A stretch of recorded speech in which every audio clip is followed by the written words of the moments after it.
Like many of you, I've had Ozzy and Black Sabbath on my mind a lot since that final show. And the day before Ozzy Osbourne passed away, I recorded a video about him asking a question I'd been thinking about for a long time. What is it about this man, once nothing more than a poor kid from the heartless industrial streets of Birmingham, that made him one of the most recognizable people in the world? Well, we edited the video Tuesday morning, scheduled it to go live just after noon, and then moved on to other projects. But as the video went live, we noticed suddenly thousands of views. I was kind of shocked until I saw one of the comments and found out for the first time, Ozzy is gone. And over the next few hours, people from all over the world were commenting on that video, sharing their thoughts on the answer to my question. Some people wrote paragraphs filled with emotion, memories, and deep analysis. Some just wrote a few words. People talked about his voice, his music, his personality, his vulnerability, his guitarists, Sharon, the reality show, and many more things. Well, that afternoon, as I scrolled through the growing list of comments and the outpouring of love and sadness, I couldn't help but think of the first words the world heard from Ozzy. The very first words on the very first Black Sabbath song. What is this that stands before me? At the time, it was part of the drama, the mystique, the horror movie vibe. But looking back, it feels like a premonition, like some blurry glimpse of what was coming, years and decades in the future, something massive, something mythic.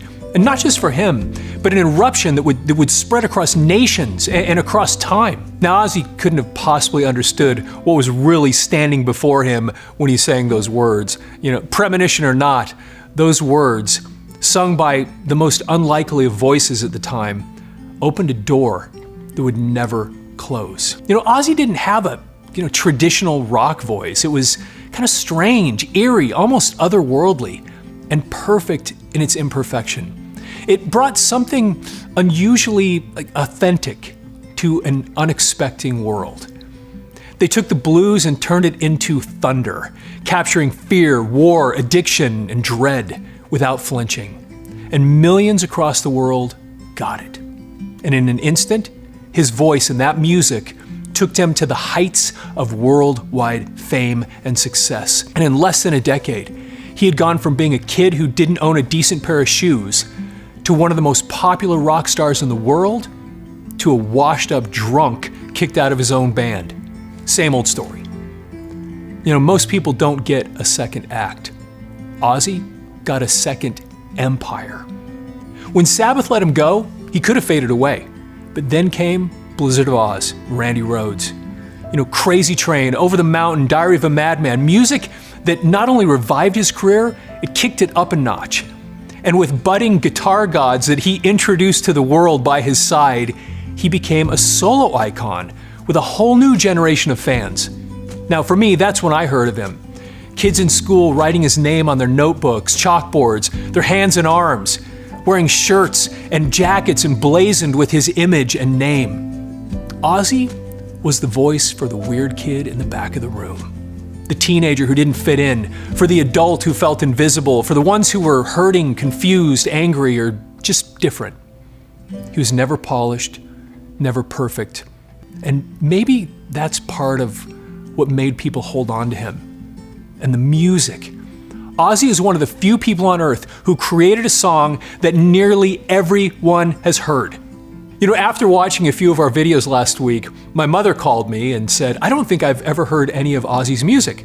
So I sent her a link to Crazy Train, and of course she answered, oh yeah, I've heard that. Crazy Train isn't just a metal anthem, it's a part of global culture.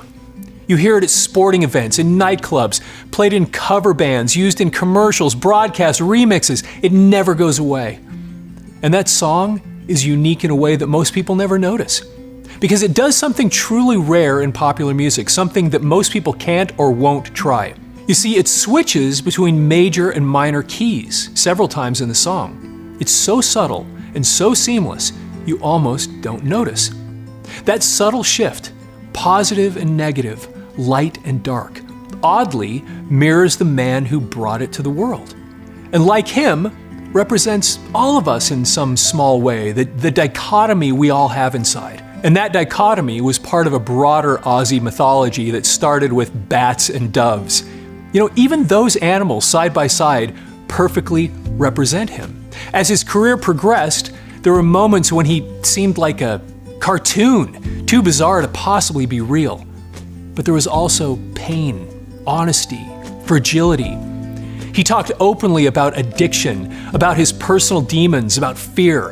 And in doing that, he gave others permission to be honest too. One of the most famous and successful men in the world seemed like one of the most common.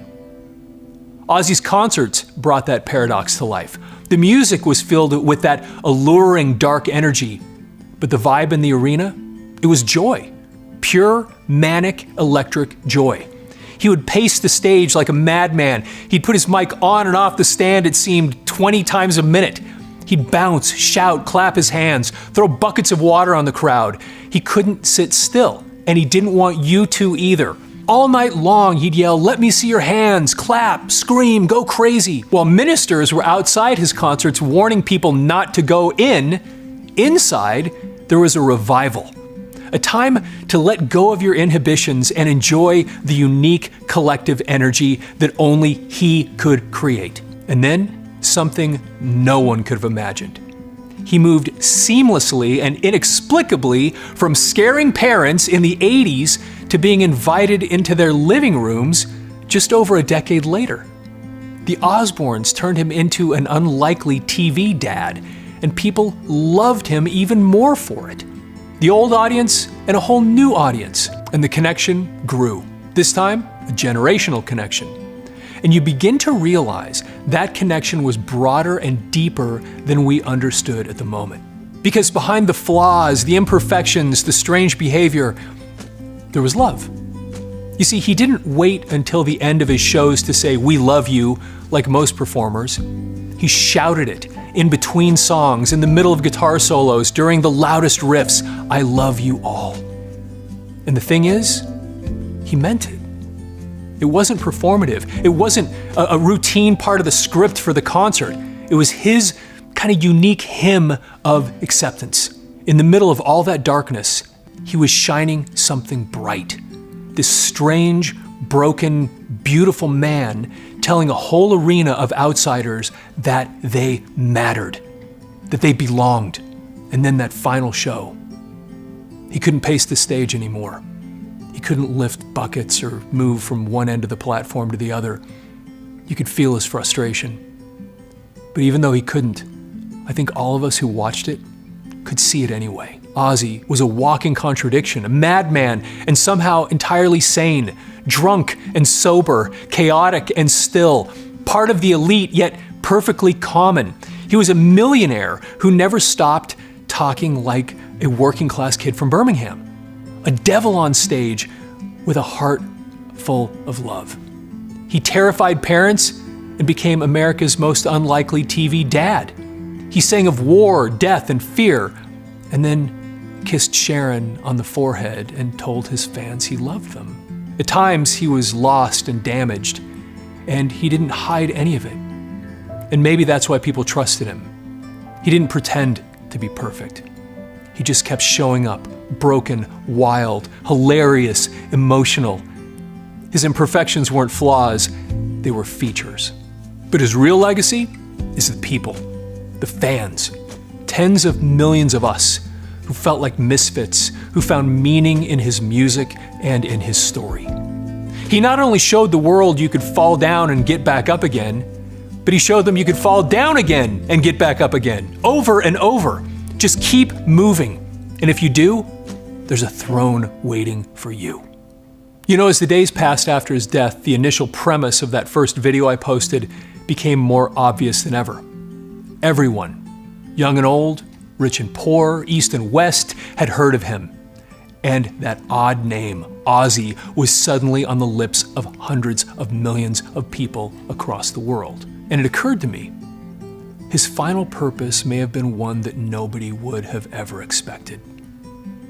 In our time when the world feels fractured, where everyone lives in their own echo chamber, follows their own tribe, consumes their own customized news feeds, we've lost something. a sense of unity, something that can only come from collective experience. Those rare, almost sacred moments when the entire world seems to pause and feel something together. They're hard to come by these days. And who could have ever expected that this unusual, unlikely man would give us one of those moments? One that was different and strangely personal. When the news broke that Ozzy Osbourne had passed away, something strange happened. The world paused. People everywhere stopped scrolling. And for just a moment, we were united, not in outrage, not in argument, but in memory.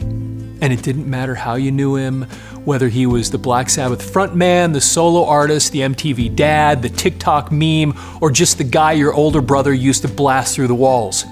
We all knew him. And for one fleeting moment, we all kind of got it. And that phrase he probably shouted 10,000 times, "I love you all," takes on new meaning as I personally look back at the insecure kid I was. That whoever you are, you're a child of God with value and purpose. You matter and you belong.